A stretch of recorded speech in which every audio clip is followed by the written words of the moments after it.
OK 弟弟小弟ဆို小弟ခါကျရင်စကားရမှာ小弟လို့ခေါ်တယ်နော်弟弟妹妹小妹နော်ညီမလေးပေါ့နော်小妹妹妹 OK အဲ့ဒါတခါတော့ခေါ်ကိုဆိုကြည့်ပါအောင်爸爸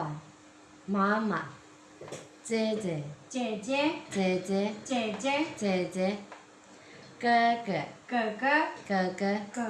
哥哥弟弟妹妹 OK အဖေကို爸爸အမေကို妈妈အမကို姐姐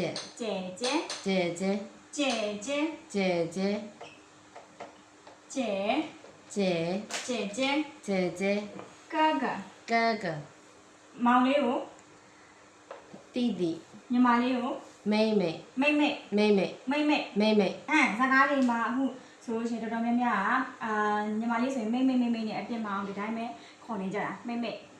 နော်โอเคအပြစ်မှာတင်တန်းတော့တက်ထားတာဆိုတော့အပြစ်မှာတင်တန်းမှာကိုရက်ကြီးရယ်ဆိုရင်ကြဲလို့ခေါ်ကိုရက်ငယ်တယ်ဆိုရင်တော့မိတ်လို့ခေါ်ဒါဆိုရင်ကိုလည်း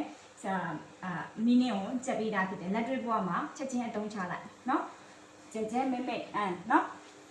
အပြင်မှာတော့ကြဲကိုနှလုံးဆင်ပြီးမခေါ်ဘူးကျဲနေပဲခေါ်တယ်အဲ့ဒါဆိုရင်သူ့ရဲ့အတန်တော့ကဒီပုံစံဖြစ်သွားမယ်ကျဲမိတ်မြန်မာလိုကမှတချို့တွေအဲ့လိုမျိုးမြန်မာလိုကမိတ်အဲ့လိုမျိုးပြောရနော်โอเคအဲ့ဒါဆိုရှင်ဒီဟာရောမိသားစုဝင်မှာတည်ပါပြီနော်ဟုတ်နော်ချက်မယ်ခဏလေးချက်ရမယ်